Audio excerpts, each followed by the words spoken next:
Hello, church. Hello, community. Well, it's Tuesday again, and we're back with you. And I wanted to read a passage from the end of the Gospel of John. This is where Peter and the other disciples, they are out fishing. Jesus has risen from the dead, and they notice that it is Jesus on the shore. And so Peter swims ashore, and it says, when they got out on the land, they saw a charcoal fire already laid and fish placed on it and bread. And Jesus said to them, bring some of the fish which you have caught now. Simon Peter went up and drew the net to land full of large fish, 153, although there were so many, and the net was not torn. This is, of course, the scene where Jesus is about to restore Peter after Peter had denied him. And Peter denied Jesus 3 times before his crucifixion. And there's an interesting detail that I just read that we also find back in chapter 18 of John, a reference to, and that is when Peter is in the court of the high priest and he's about to deny Jesus. It says, now the slaves and the officers were standing there, having made a charcoal fire, for it was cold, and they were warming themselves. And Peter was also with them, standing and warming himself. And what I want you to notice is that charcoal fire. In both instances, at Peter's lowest moment, when he's on the verge of denying Jesus, and when Peter is with the resurrected Jesus and about to be restored, he denied him 3 times. And now Jesus is going to basically restore Peter with 3 statements. But there's the same setting. And we know that a charcoal fire has a particular smell to it, and smells are very powerful when it comes to bringing up memories that we have. And so Peter would have recalled when he stepped up to Jesus on the shore, he would have recalled that moment. And the Lord was using that to bring Peter's downfall back to his mind before he restored him. Why? Well, because we need to realize the depth of our own sin, of what we've done against the Lord, because that makes his grace abound even more in terms of how our heart responds and how our emotions respond. And of course, we don't sin that grace may abound more, but when we do sin, grace abounds abundantly. And so by bringing to this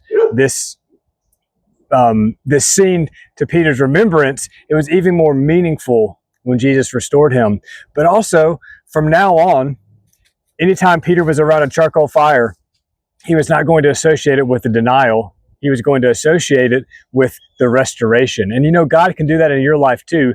God can take what was a bad memory and he can redeem it. And so that now it has a different association, because when God transforms us, transforms every part of us. He even takes things that maybe before were something that we associated with suffering or with pain, and now we can associate it with what God has done in our lives, because he has changed that whole association with that memory into something different. So I just want to point out how God is a transforming God, and he redeems every part of us.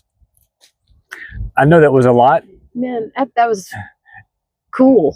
I've never thought of the charcoal fire as the same situation in both of those moments when he was restored and at his lowest. It's wonderful. I recently came across my journal from 25 years ago, and reading it almost like it had an impact on me physically, just reliving moments half of my life ago where I was calling out to God, and at a time when pouring out my heart to the Lord, and before a lot of really painful events happened in my life that have caused me much difficulty and misunderstanding from people. And when I read that again, it took a moment for me to process it, returning to that same journal. But I saw it so differently, almost the flip side of it, and where the Lord helped me to see how he saw my heart in that moment before all of those events took place. And in reading it, it was cathartic, and seeing how he loves me and understands all of the decisions that I made and every path that I took in my life. And what a mighty God we serve, that his grace is sufficient and that he was resurrected from death so that even in our failings, we can be resurrected through him, through his life and his spirit within us.